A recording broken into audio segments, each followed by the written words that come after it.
नमस्कार दोस्तों, मैं डॉक्टर अविनाश। आज की इस वीडियो में हिंदी के दो वोवेल्स ह्रस्व ई और दीर्घ ई के बारे में बात करने जा रहा हूँ।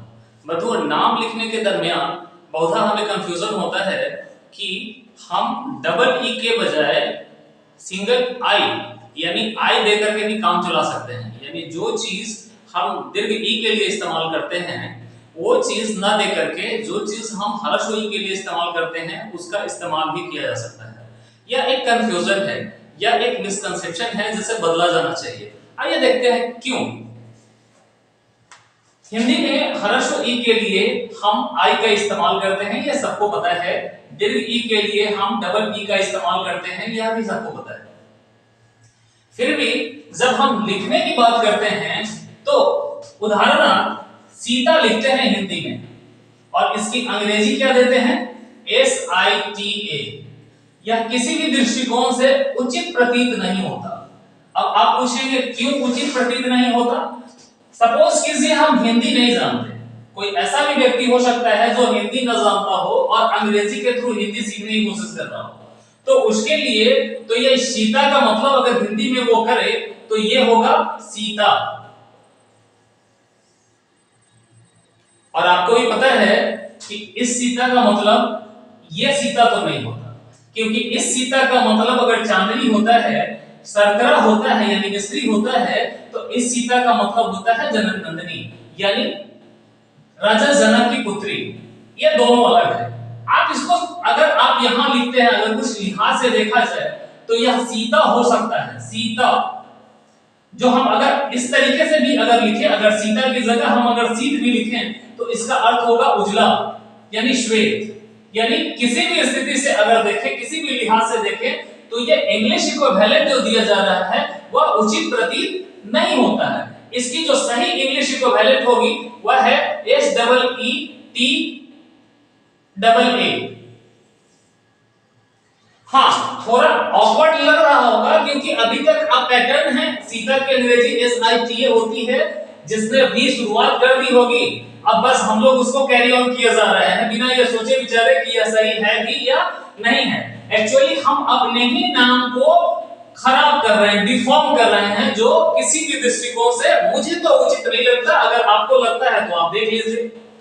अब उसी तरीके से अगर हम दूसरे नाम को भी लें, परेशानी कहां होगी वो देख लीजिए।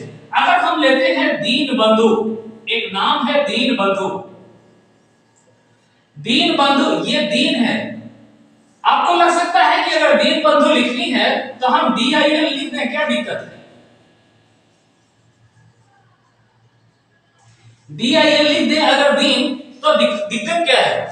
बंधु यहां दिक्कत है क्योंकि दीन और ये दीन, ये दोनों दीन अलग अलग हैं।